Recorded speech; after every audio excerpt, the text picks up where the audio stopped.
My name is Elena Zanin, and I'm the assistant online editor of the Murray State News. Today I'm here in Ordway Hall, and I'm heading up to Career Services on the second floor.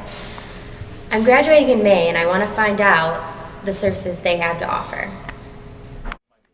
Career Services offers a wide range of services for students, from resume writing to mock interviews and career fairs. But what I really want to know is, how do I find a job?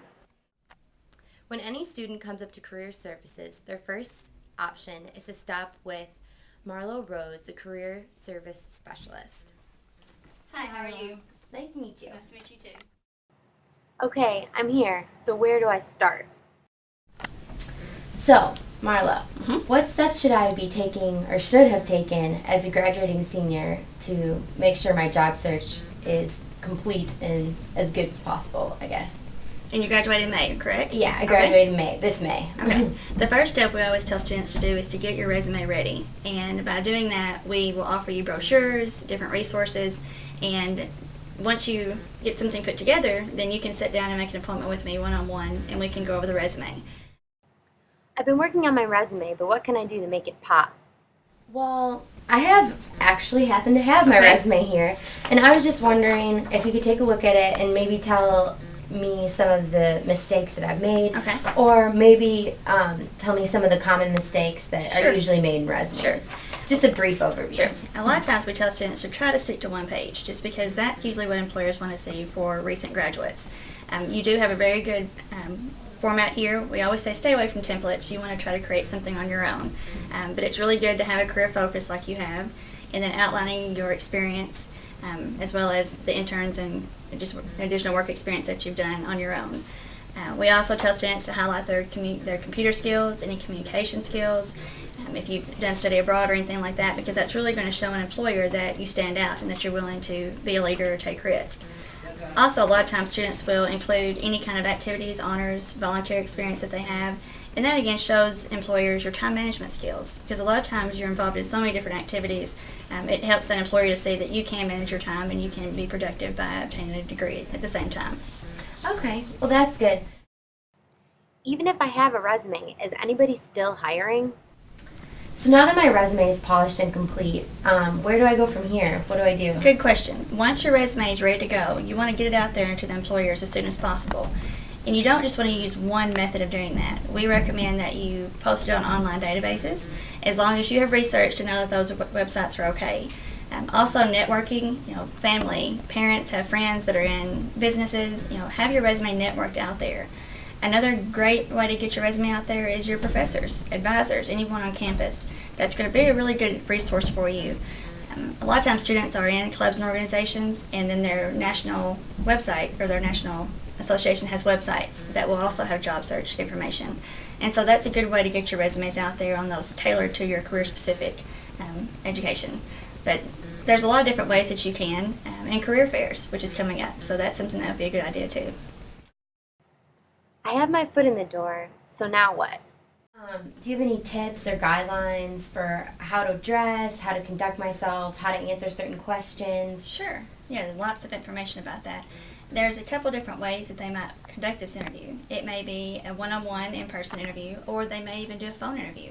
Because the economy is so bad, a lot of employers are opting to do phone interviews. We have tons of tips on that. We even have a room dedicated for phone interviews. So if a student has one set up, they're welcome to come up here and use our room. That way they're on a landline phone in a quiet setting and not having to say, "Can you hear me now?" every time if they're on a cell phone. But that's one thing that we do recommend. If they do have a telephone interview, we always say dress up. Have your resume in front of you, have a notepad, and even if you can, put a mirror in front of you. That way you will smile whenever you're talking, and that'll help you enunciate your words. For the on-campus interview, always find out how many people are going to be in the interview. You may have a one-on-one, but more times than not, you'll have maybe a panel of 3, 4, up to 10 people on one side and you on the other. You want to prepare for that so you're not caught off guard when you walk in. You're nervous enough already. You don't want to have something like that on top of it. But a good way is just to call the employer, or when you talk to the employer, just ask them what the format is of the interview. How long will I be there? Will there be a company tour? So many different questions. It may be held on your college campus, who knows? So asking questions is an okay thing to do Yes. before the interview? Yes. Okay. A lot of times, too, just to find out how long you're going to be there. You know, you may be there for 30 minutes, you may be there for 3 hours, just depending on what the employer has in mind. So perfectly acceptable to just say, I'm trying to prepare, need to know how many resumes to bring with me or what I should wear. Sometimes, you know, if you're doing a company tour, they may say, bring your tennis shoes. You know, and that way you'll be prepared. You're not, you know, feeling like that you're out of place. Yeah.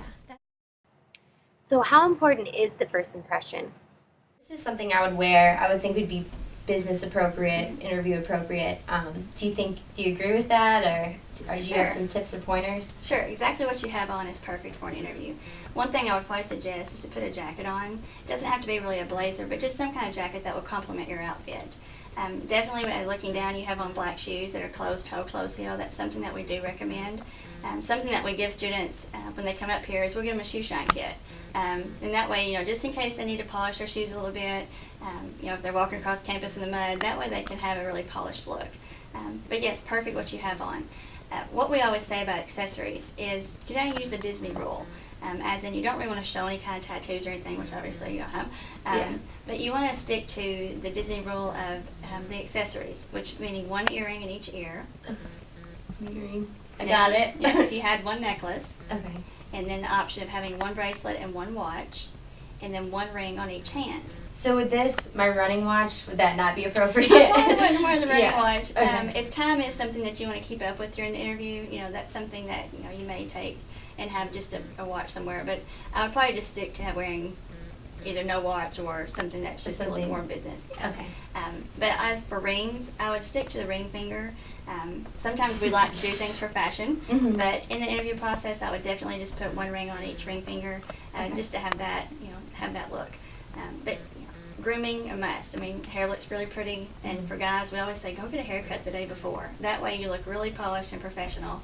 And you know, girls, we don't really need to get our hair done the day before. A lot of Right. times, it needs to relax a little bit. So Yeah.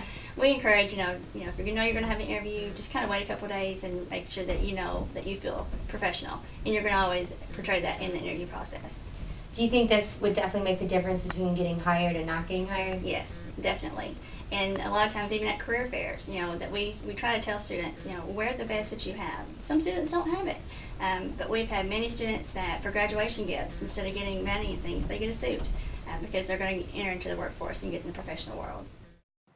So how much time does a job search normally take? So in total, how long would you think this process would take from the beginning of drafting your resume to the end of actually getting your dream job? Sure. National statistics are 6 to 9 months. Wow. So, yeah. And that's why So I'm say- behind schedule. Just a little bit. But it's okay because that is a national statistic. So sometimes people get a job the day they graduate. Sometimes it may be 2 weeks. But yes, starting early, starting as soon as you can. That's why we try to get students in here at the freshman level. We talk to all the freshmen to say, you know, go ahead and get started on your career search. You never know what's going to be out there. Well, I think my day at Career Services was a success, but I definitely have a lot more work to do.